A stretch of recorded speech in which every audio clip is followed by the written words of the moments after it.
Deserve this. You go and enjoy your moment. Thank you, I will.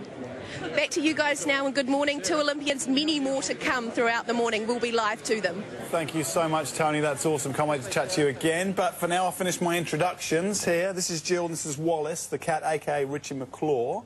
And today we're going to talk about cancer in your pets, unfortunately. It's a very real problem, is it? It's a very real problem. We see cancer as being one of the primary diseases we see in older pets. And, yeah, if they don't have it at some stage in their life, it's very unusual, basically. Jill, when did you first notice that something was awry, as it were? Something wasn't quite right? It was about 18 months to 2 years ago that, you know, we took an X-ray. We actually weren't sure what it was, were we, Megan? We thought it might have been a fur ball or something like that. Yeah, exactly. He had a big mess in his abdomen, I could feel it. Yeah. And then it just started affecting his, you know, his appetite, and he just wasn't right, so... So they're the symptoms as pet owners need to keep an eye out for? I think they can be very subtle. Like, I picked it up before he actually showed any clinical symptoms, just on an exam.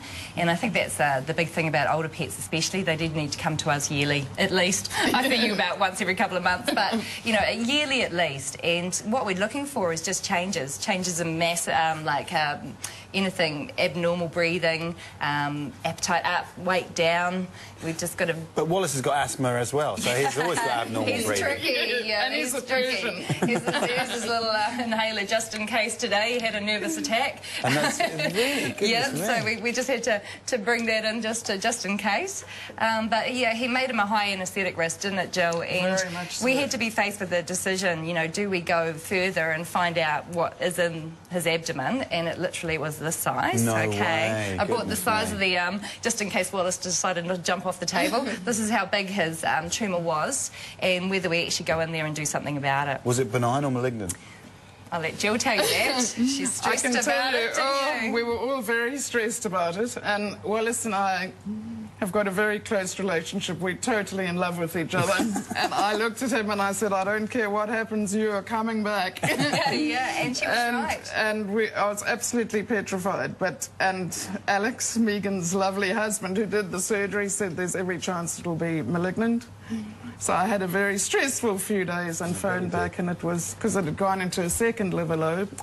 And then he phoned back and he said, the great news is it's benign. It's a benign cyst. Oh, it was a cystic tumour, really unusual. I was actually in on the surgery, looked at it and thought, you know, and I'm like, stay positive, Jill, stay positive. We don't know until we get the histopathology result. And in the end, it turned out to be absolutely something resectable, and he's gone on, how a year later? Well, it's a year later. Made it through the World Cup, didn't he? And then, Richie McClaw. And he's about to watch the game this weekend. So, yeah, so it was a positive result. We did have the surgery when Richie McCaw had his ankle surgery. Oh, so he was out at the same time. He was out at the same time. He came back for the final. Wasn't he? He was benched for a while. A friend of mine, and one of Charlie's teachers at school, her cat's just had skin cancer on the ears as well, just from laying in the sun. This is something else pet owners need to be aware of. Very common problem in cats is squamous cell carcinoma. So any light-coloured cats, gingers and especially white cats.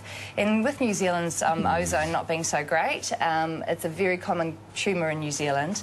And luckily with the ears, we can actually do something about that. We've got resectable margins, so we can actually make them into little pandas, and they look absolutely fine. So again, you know, it's not a reason to put your cat down. You know, it's one of those things, it is an owner decision, but cancer is very common and it's not a death sentence. It's totally fixable in some cases. How old is Wallace now?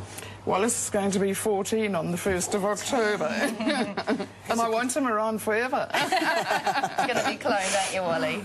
Any other advice, Megan, that you've got for people at home? Well, I think, you know, if you've got a pet, you know, again, once a year, if you get to the vet, we'll be able to tell you what's going on. Don't be afraid of making decisions in older pets' lives. I think we talked about it last week, if they... you know, do we put them through too much? Do we actually torture them at the end? And I think the answer would be no. You know, like, I'm giving these guys years' worth of life. It's not always the case. Unfortunately, there are the sad cases where we do all the surgeries and it turns out to be something nasty. But, you know, it's a good chance if we get it early that we can get that tumour out of there and they go on to live a full lifespan. So, yeah, I think Wallace has been behaving like a teenager ever since he's been rid of this. new lease of life. Yeah, absolutely. Can't fault you, can we? So veterinary intervention, sometimes It's been a good thing in this case. It's been a good thing. Wallace, thanks for bringing these guys in today. After the break, we reveal the finalists in our pet photo competition. It's gone. It's gone. Well done.